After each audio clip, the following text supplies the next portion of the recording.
Islam and cats. The domestic cat is a revered animal in Islam. Admired for its cleanliness as well as for being loved by the Islamic prophet Muhammad, the cat is considered the quintessential pet by Muslims. Origins of reverence.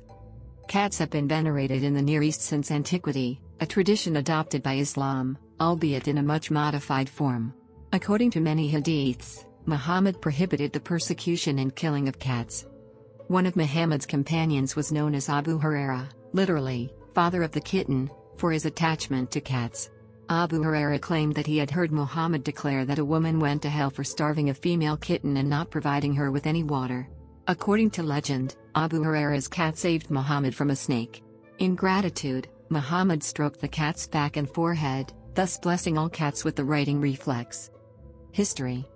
The American poet and travel author Bayard Taylor, 1825 to 1878, was astonished when he discovered a Syrian hospital where cats roamed freely. The institution, in which domestic felines were sheltered and nourished, was funded by a waqf, along with caretakers' wages, veterinary care and cat food.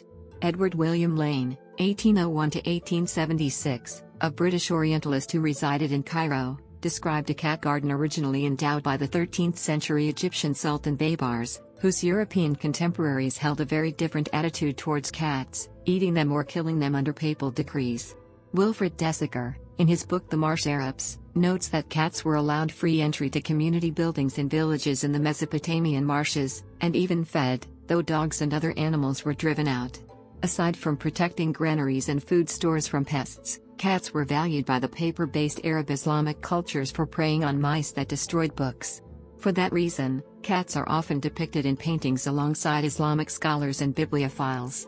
The medieval Egyptian zoologist Al-Damiri, 1344–1405, wrote that the first cat was created when God caused a lion to sneeze, after animals on Noah's Ark complained of mice. Hygiene and neutering.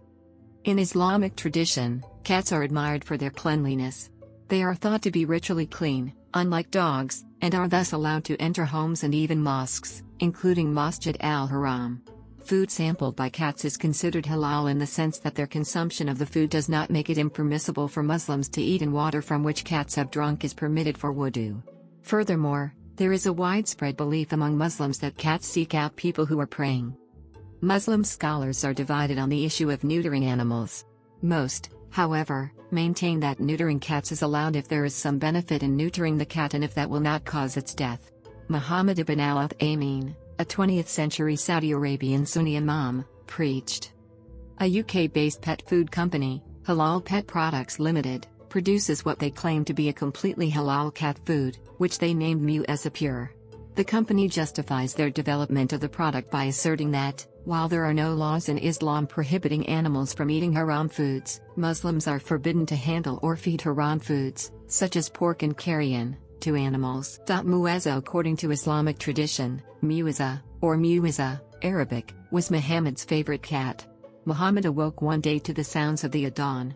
Preparing to attend prayer, he began to dress himself. However, he soon discovered his cat Mu'izza sleeping on the sleeve of his prayer robe.